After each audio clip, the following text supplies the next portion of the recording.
Hello everybody, welcome to another video, and in today's video we've got a deep dive into Benjamin Sesko. Pros, cons, we're going to be real with it. Seems as though this deal is definitely going to happen. We've had further confirmation, if you didn't see, from Goal on Twitter saying he is absolutely sort of convinced that Benjamin Sesko will be an Arsenal player by the end of this summer. But before I begin, if you are new here, please hit the subscribe and the like as well, be greatly appreciated. But let us just get into it, and we'll start by looking at these different aspects when we're looking at Benjamin Sesko. His hold-up play and dueling, his shot-creating actions, his positioning and the impact of those shots and why he gets those shots, and his pure shot volume and shot types, which are very, very important when you're looking at a striker. We're going to use clips from his games against Liverpool and Aston Villa in the Champions League this season because we want to keep it real, authentic and proper, and we're just going to have a look at the clips. And the first set of clips is his duels and hold-up play. So here it is against Liverpool, and obviously it will show against Aston Villa as well. I love this little turn he did on Gravenberch. That's what he has. This is the full version of Sesko. Once he properly learns sort of that, how to use his frame, how to be 6'5", you've got a demon. You really, really do. Tight spaces, look at this. This is really nice. For someone 6'5" to be doing that, it's great. Put his body around here. That was really nice play in there. But look where he's having to collect the ball. This one was a foul. He's having to collect it quite far away from the goal. You want Sesko as high up the pitch as possible. And we'll get onto this a bit more later when we're looking at the context. This was a nice bit of play.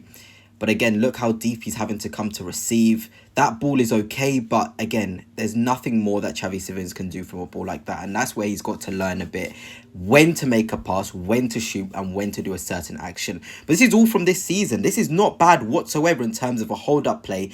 And most of these balls into him are nothing balls. Almost like just chucking up to the strike and say, do the best you can. There's no care with the passes into him, and he's still finding solutions. Sesko's a striker that will find solutions in the worst of situations. That was a really nice play in there. Here again, he's just told, you battle. That is not good enough. You know, here, again, decision making, that was not the right dribble. Here and here, again, not the right dribbles.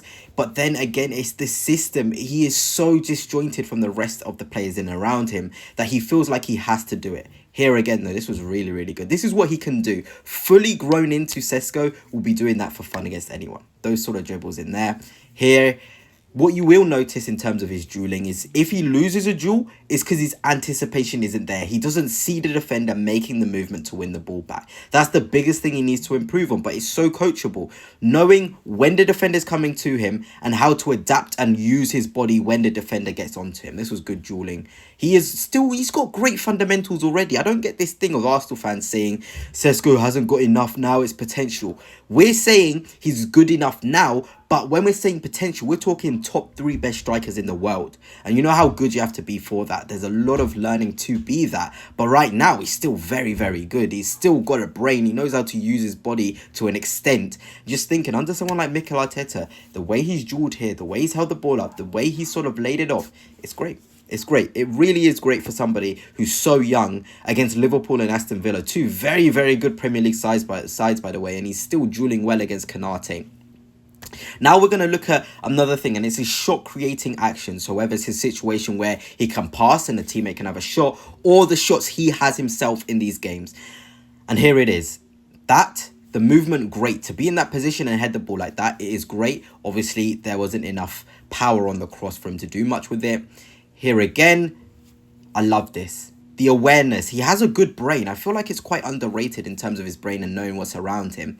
And this, for me, is one of my favourite actions. Chasing the ball down, and that for a shot is ridiculous. It's ridiculous. He's a freak in terms of the capacity and the types of shots he can have on goal. Here again, this is the only clear-cut chance he's got. It's the only clear-cut chance he's going to get in these clips against Liverpool and Aston Villa. For as good as a shooter as he is, for that to be his only clear-cut chance, here again, that's a half chance. He's not getting enough chances. He's having to generate these chances on his own. It's not like Sesko's had a sitter here and he's missed. Because a lot of people have said this is the next Darwin Núñez. Look at where these shots are and how these shots are coming about. He's having to work for them. Again here, he's had to make that movement and generate the power on his own. There's no care on that ball into him with pace.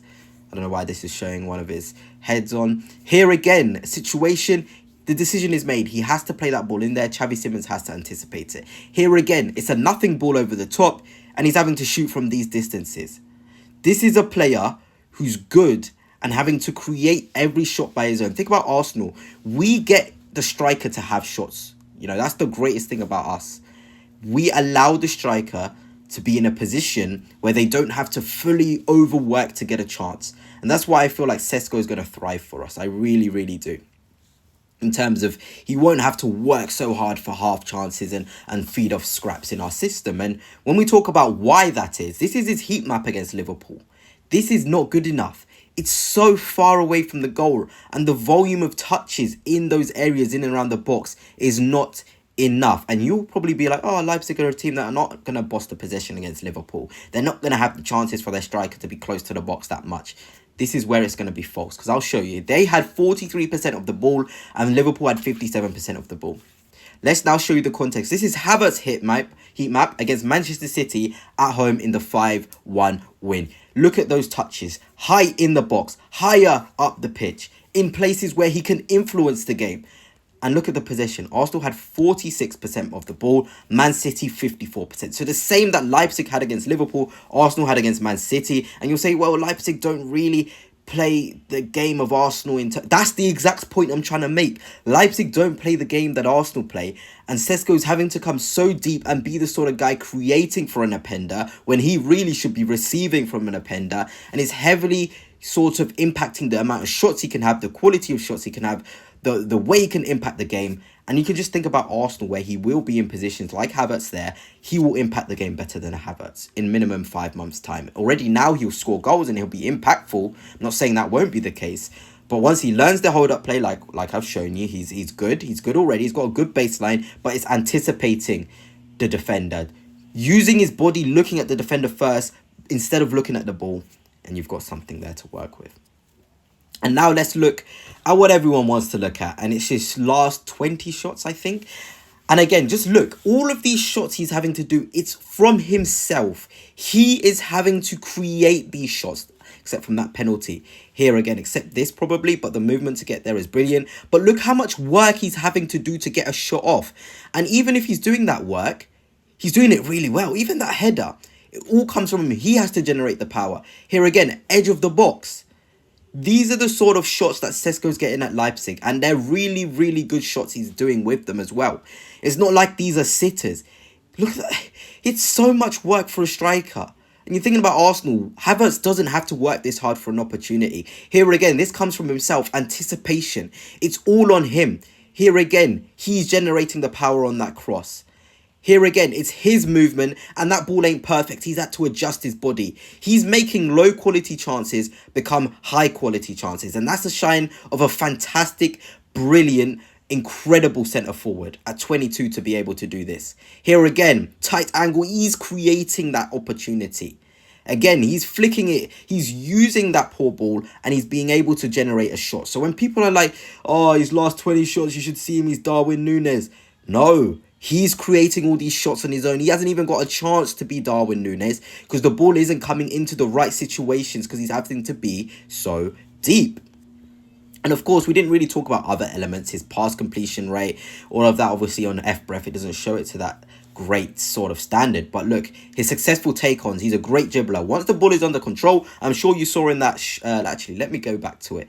It will be the second after this clip, I think it is. One of my favourite Sesko clips. Here, this one. Dribble, dribble, dribble. His body is moving. The ball isn't moving. That's a really good skill, by the way, that you're able to move your body and the ball is still tight to your body. It's incredible. That's why he's one of the best dribblers for his size. Aerial duels, one, I've said it many times, it's important to an Arsenal striker to win his aerials. Even against Konate and Van Dijk, he contested really well. This isn't fully outgrown, fully maximised potential Sesko, by the way. And you can imagine if once he gets there, it's wraps. It really, really is wraps. But anyway, gunners, that's my deep dive on Sesko. Hope you have enjoyed. And until next time,